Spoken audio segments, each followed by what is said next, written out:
आइए जी, एक और क्वेश्चन देखते हैं जल्दी से। क्वेश्चन पढ़ना शुरू करते हैं। CA Dev, a recently qualified practicing chartered accountant, got his first internal audit assignment of a large manufacturing concern growth limited. बहुत बढ़िया है जी। रिसेंट क्वालिफाइड चार्टर्ड अकाउंटेंट है और भाई इंटरनल ऑडिट का असाइनमेंट मिल गया लार्ज मैन्युफैक्चरिंग कंसर्न का, जिसका नाम है ग्रोथ लिमिटेड। याद रखिएगा, इंटरनल ऑडिट है, मार्क कर लेते हैं इसको। As an internal auditor of Growth Limited, CA Dev is required to verify whether there are adequate records for identification and value of plant and machinery. Okay. Tools and dies, and whether any of these items have become obsolete and not in use. तो सबसे पहले सी ए देव का काम उन्हें decide कर दिया जी, उन्हें verify करना है कि एडिक्वेट रिकॉर्ड्स जो हैं for identification and value of plant and machinery, tools, dies, whether any of these have been become whether any of the items have become obsolete and not in use. Draft a suitable audit program for the above. चलो जी, बहुत ही बढ़िया। अब इस question में आप बोलेंगे sir ये तो हमने कहीं देखा नहीं, कुछ करा नहीं। तो भाई ये किसी ने भी देखा नहीं होगा, मेरी बातों को आप ध्यान से समझिएगा अच्छे से। इससे पहले वाला जो क्वेश्चन हम लोगों ने किया, आप बताइए वो क्वेश्चन आपने देखा था कि नहीं देखा था? ये वाला जो हमारा ये कॉक्स पता नहीं कौन सी लिमिटेड कंपनी थी, ये क्वेश्चन आपने देखा था? ये क्वेश्चन बल्कि मैं बोलूंगा कि ज़बरदस्ती केस स्टडी बनाई गई है, ज़बरदस्ती। स्ट्रेट अवे आपके स्टैंडर्ड ऑफ ऑडिटिंग के टेक्स्ट में से ये क्वेश्चन बना था। लेकिन अब जो हम अगला क्वेश्चन पढ़ रहे हैं, सो इस क्वेश्चन का कोई सर पैर नहीं है, और इस क्वेश्चन पे आपको अपनी प्रैक्टिकल जो आपके पास ज्ञान है वो लगाना पड़ेगा, या प्रैक्टिकल ज्ञान नहीं है तो जो चीज़ें आपने पढ़ी हैं अभी तक आपको उनका यूज़ करना पड़ेगा। आपको बोला क्या जा रहा है? आपको बोला जा रहा है जी ऑडिट प्रोग्राम बनाओ, और ऑडिट प्रोग्राम सर कोई ऐसा तो है नहीं कि एक बार बना लिया उसी को चलाते जाएंगे। अब आपको ऑडिट प्रोग्राम बनाते समय क्या ध्यान रखना है? आप मैन्युफैक्चरिंग कंसर्न के इंटरनल ऑडिटर हैं, और इंटरनल ऑडिटर का आपको ऑडिट प्रोग्राम बनाना है, राइट। मैं कुछ वर्ड्स मार्क कर रहा हूँ, इनको ध्यान में रखते हुए आपने जो ऑडिट प्रोग्राम बनाना है, और आपने क्या करना था?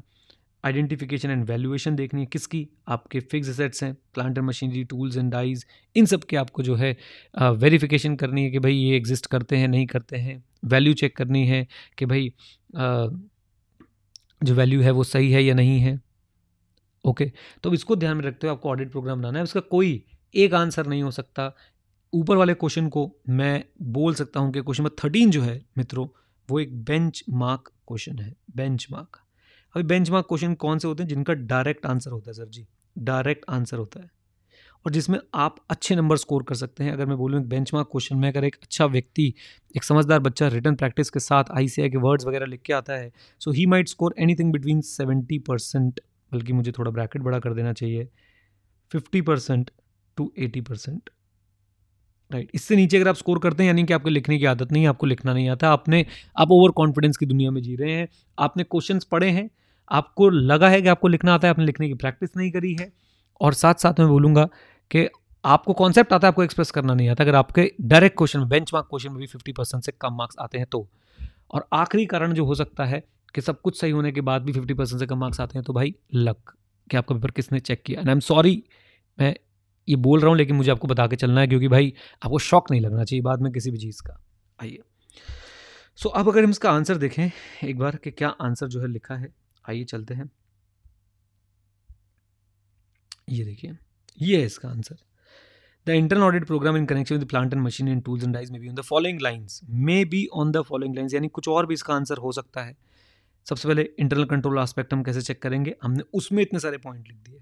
फिर उसके बाद हमने और बहुत सारे पॉइंट देखे, asset register, cost report, general register, code register, physical verification, movement register, asset disposal register, spare part register, review of maintenance, review of obsolescence and review of R&D, research and development.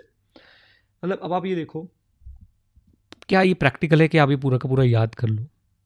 इसमें जो concept use हो रहा है, पता है कौन सा use हो रहा है? इसमें कॉन्सेप्ट यूज हो रहा है ऑडिटिंग का, बात खत्म। और इसमें कॉन्सेप्ट यूज हो रहा है कि आपने आर्टिकलशिप में क्या किया। अब जिसके आर्टिकलशिप ऑडिट में नहीं हो, थोड़ा परेशान हो सकता है, वो बच्चे इस आंसर को 3-4 बार पढ़ लें। आपकी आर्टिकलशिप किसी भी फील्ड में हुई हो, अगर आपका माइंड खुल चुका है सर चीज़ों को लेके, तो ये चीज़ें पढ़ के आपको समझ आ जाएगी। करना क्या है, हमारे पास कुछ फिक्स एसेट्स हैं, उनकी आइडेंटिफिकेशन, उनकी वैल्यूएशन को लेते हुए हम एक इंटरनल ऑडिट करने गए हैं, उसका प्रोग्राम बनाना है, चेक करना है सर इनकी वैल्यूएशन सही आ रही है नहीं।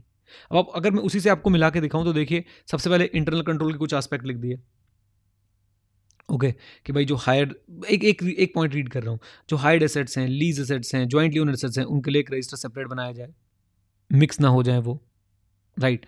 एक और एग्जांपल, कोई भी एसेट को आप कर रहे हैं स्क्रैप्ड या फिर सेलिंग कर रहे हैं, सेलिंग अ फिक्स एसेट, तो भाई पहले ऑथराइजेशन होनी चाहिए। ये इंटरनल कंट्रोल एस्पेक्ट में कुछ पॉइंटर्स हो गए।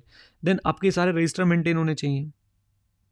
ओके, ये सब के सब पॉइंट इंटरनल ऑडिट के पॉइंट ऑफ व्यू से हैं कि भाई हमारे फिक्स एसेट्स जो हैं, जो भी प्लांट एंड मशीनरी वगैरह हैं, वो सही से मेंटेन होते हैं या नहीं होते हैं, कहीं कोई झोल तो नहीं है, पता चला बुक्स में तो आ रहे हैं लेकिन एक्चुअली में एग्जिस्ट नहीं करते हैं। इन सब बातों को ध्यान में रखते हो, आप जो भी आंसर लिखना चाहें आप वो लिख सकते हैं, कोई बंदिश नहीं है आपके ऊपर। I hope you got my point. Okay, no standard answer is there. इस तरह के क्वेश्चंस में मैं आपसे क्या उम्मीद करता हूँ, इस तरह के क्वेश्चंस में आपसे उम्मीद करता हूँ कि आप समवेयर बिटवीन इस तरह के क्वेश्चन में 40 to 60% मार्क्स स्कोर कर सकते हैं, समवेयर बिटवीन। इससे नीचे के फिर वही दो कारण कि भाई आपको ऑडिट की बिल्कुल ज्ञान ही नहीं है, आपको कॉन्सेप्चुअल नॉलेज नहीं है, आपने लिखकर प्रैक्टिस नहीं करी, और जो एक 0.01% कारण भाई वो लक वाला। Let's be very truthful to each other. Okay, लीजिए, ये भी क्वेश्चन हमारा हो चुका है, ये भी हो चुका है। अब चलते हैं हम लोग अपने अगले सवाल की तरफ।